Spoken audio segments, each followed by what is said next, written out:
ഞാൻ നിങ്ങളുടെ സ്വന്തം കുട്ടപ്പൻ. ഞങ്ങളിതേ മാൾട്ടയിലെ സ്ട്രോബെറി ഫെസ്റ്റിവൽ കാണാൻ വന്നതാണ്. കണ്ടോ ഈ അമ്മച്ചിയൊക്കെ സ്ട്രോബെറിൻ്റെ ഉടുപ്പൊക്കെ ഇട്ട് നിൽക്കുന്നത്. അതിലൂടെ ഞങ്ങളൊക്കെ നടന്നങ്ങ് പോയത്. ഇവിടെ സ്ട്രോബെറിൻ്റെ വെള്ളമൊക്കെ കുടിക്കുന്നുണ്ട് ഇവർ.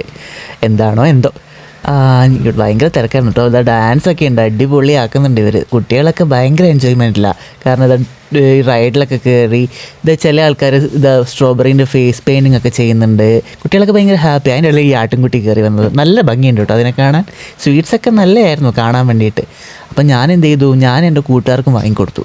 ഞാൻ ഷുഗർ കട്ടാണല്ലോ, അതുകൊണ്ട് തന്നെ വാങ്ങിക്കൊടുത്തപ്പോൾ അതേ ആറ്റിറ്റ്യൂഡ് ഇട്ട് നല്ല കൊതിയോടെ കഴിക്കുന്നുണ്ടായിരുന്നു.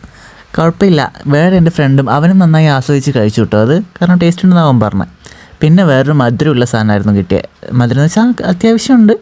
പിന്നെ സ്ട്രോബെറീന് എന്തോ ഒരു കേക്കും മറ്റും. ഇത് വേറെ വല്ല ഒരു മധുരമുള്ളൊരു സാധനമായിരുന്നു. കുഴപ്പമില്ല, അത്യാവശ്യം. ഞാൻ പിന്നെ കഴിച്ചില്ല. അതിനിടയിൽ ഇവർക്ക് കണ്ടത് ചീസാണ്. അത്ര കൊള്ളത്തൊന്നും ഇല്ലായിരുന്നു, വലിയ ടേസ്റ്റൊന്നും ഇല്ല. അതിനിടെ നമ്മളെ പറ്റിച്ചൊരു സാധനമാണ് ഇതിതാ ഐസ്ക്രീം ആണെന്ന് പറഞ്ഞ് വിപ്പിംഗ് ക്രീമൊക്കെ ഇട്ട് സ്ട്രോബെറി ഒക്കെ ഇട്ട് തന്നൊരു സാധനം. അതിനിടെ കുറേ ക്യാൻഡിൽസൊക്കെ ഉണ്ടായിരുന്നു അവിടെ, കളിപ്പാട്ടങ്ങളും എന്തൊക്കെയോ കാണാനുണ്ടായിരുന്നു അവിടെ. അപ്പോൾ ഇന്നത്തേക്ക് ഇത്രയേ ഉള്ളൂ. ചോ ചോ.